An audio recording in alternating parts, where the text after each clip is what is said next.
deal? How's it going, everybody? After over 10 years of the most consistent daily uploads this platform has ever seen, you all have built this channel all the way to 6 digits. We're 100,000 subscribers strong now. Thank you very much for tuning in. To celebrate this milestone, YouTube sent me a fancy little award. We got a nice little shiny plaque presented to J Dalton for passing 100,000 subscribers. But I figured I shouldn't be the only one getting a reward. You guys are the ones that built the channel, so you need something too. And that's why I decided today's the day. It's time for the next installment in my most popular video series of all time, Injury Updates with Jay. Now, if you caught the last video, which admittedly was not my finest work, you may have noticed there was a little something weird going on with the my right side here. It looked like it was in some sort of a cast. Super weird. I'm not really known for that, but your eyes didn't deceive you. My arm was in a cast. Thankfully, 2 days before recording this, I was able to get that thing chopped off. We freed the hand, and holy shoot, I forgot how bad casts mess up everything. Even though it was only 4 weeks that I was in it, I can't really show you now. It's hard to tell. Yeah, just being immobilized for that long completely just disintegrated every ounce of muscle and mobility I had in my whole right side, which is insane. But, you know, we've been doing some extreme hand training. I've been playing the Rocky soundtrack nonstop. My life is basically a training montage, and we're getting back, which is good. But I guess I never really actually told you what happened.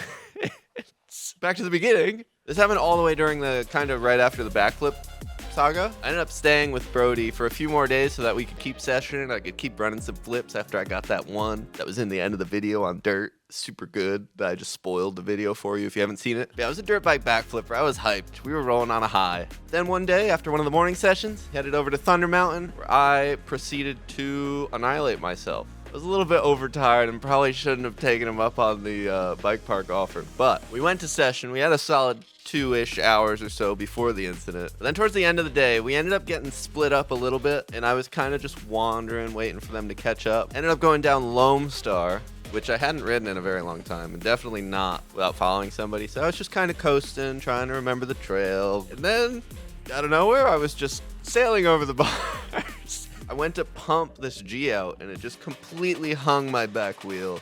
Went flying over the bars. Ended up coming down, crushing my hand with my chest on a rock, and snapped the, pinky side of your hand bone towards the base. Yeah, that's what happened. Just stupid, careless, thoughtless crash, just like all of my other major incidents. You gotta be freaking lasered in when you're riding. Figured I've learned my lesson. You know it never happens when you think it's gonna happen. I'm gonna be a little more careful and watch out for holes in the future, but now, with my newfound hand abilities, it's time to attend to this poor, neglected van. It's just been sitting here, super dusty, super lonely, a little bit concerningly rusty. But I need to get it ready to leave. I'm losing my mind, it's getting cold, and I need to go south so I can ride some more bicycles and dirt bikes and all the above. I left this thing in quite the state because it is incredibly frustrating to work in here with one functional hand, but it's time to clean. Oh, that's why I left that.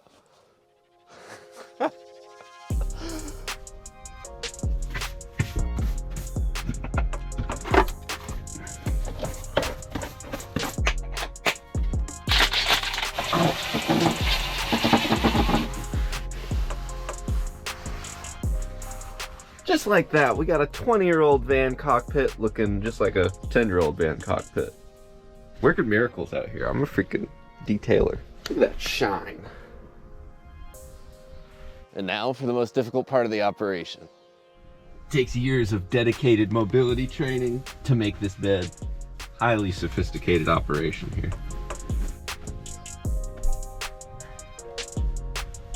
That might be one of my cleanest bottom sheet installations so far. We got a partially clean living area, but that's only part of the requirements to get down south. We also need some dialed in machinery, which just so happens to be hiding right back here. Although it might not actually be that dialed in, but it is machinery. There's some mods to be made. Disregard the mess and the non-functional two-stroke over here. I haven't really been able to do anything with the one hand, or, well, I guess I could have organized, but I didn't want to. And now we have no time. I'm gonna start with the simplest thing first. Seat off, filter is already out. Head over to the great wall of filters. I think this one is clean. There's a little bit of dog hair on it. A little bit of harsh chemicals I'm gonna inhale for a moment. Look at that hand power. Oh, no, I broke it. No. We can dip.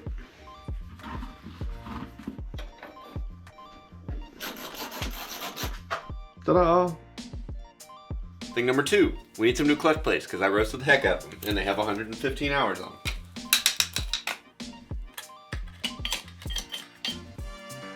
Last but not least, oh, with your back.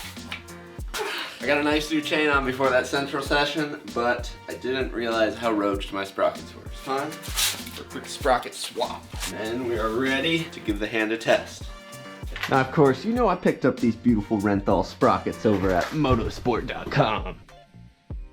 By the way, you should totally use my link if you go to shop there. I get a little commission and it shows people are watching and they're appreciating the wonderful part buying process that they offer. But yeah, I'm gonna take this off real quick. I might just have to hit one of these moves. I'm freaking quick. Yeah, we were getting a little sketchy. Almost on the verge of losing some teeth. That's okay, because it's fixed, it's fresh. Shout out motosport.com, but it's time to get this thing back in the van. We're gonna debut our new hand. And then I'm gonna come back and deal with this off camera, because I'm not a troubleshooter. Let's freaking go.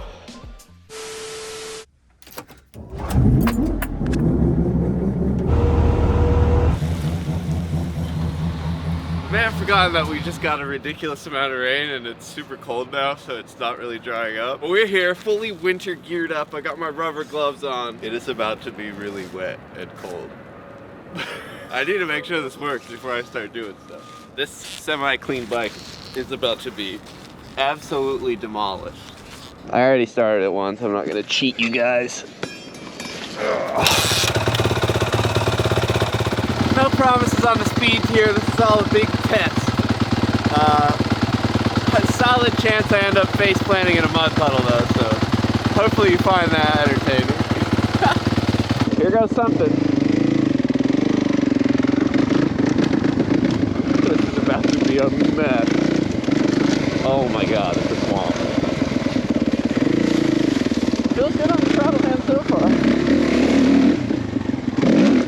Honestly, the texture isn't nearly as bad as I was expecting. Well,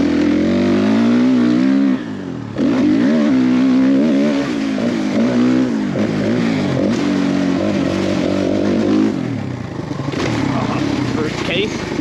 Alright, while we're getting dialed in here, let me know where I should head. I think I probably put some text in a little earlier in the video, but I don't really have a plan for where I want to go. I just know I want it to be warm. I want to be able to ride some bikes. Oh, son of a... You know, my first thought is Florida. I've done that for the past like 4 or 5 years.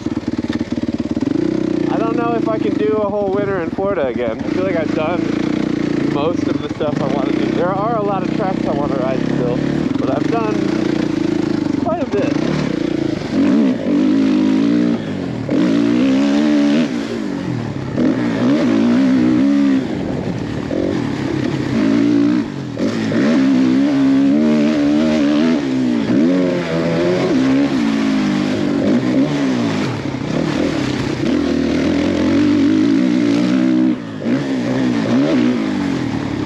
Get the other camera out here. Get some mud berm blast.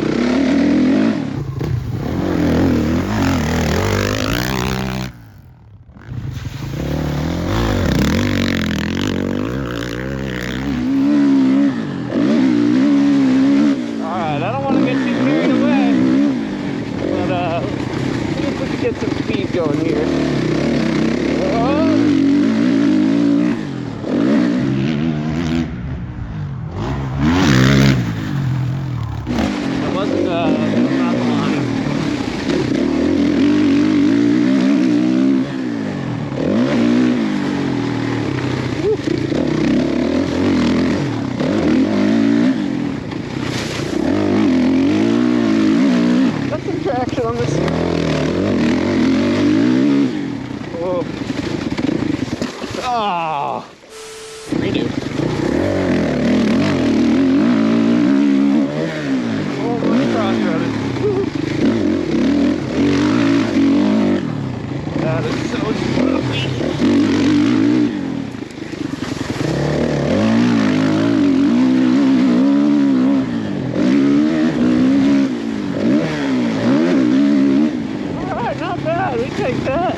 that's it. That's it.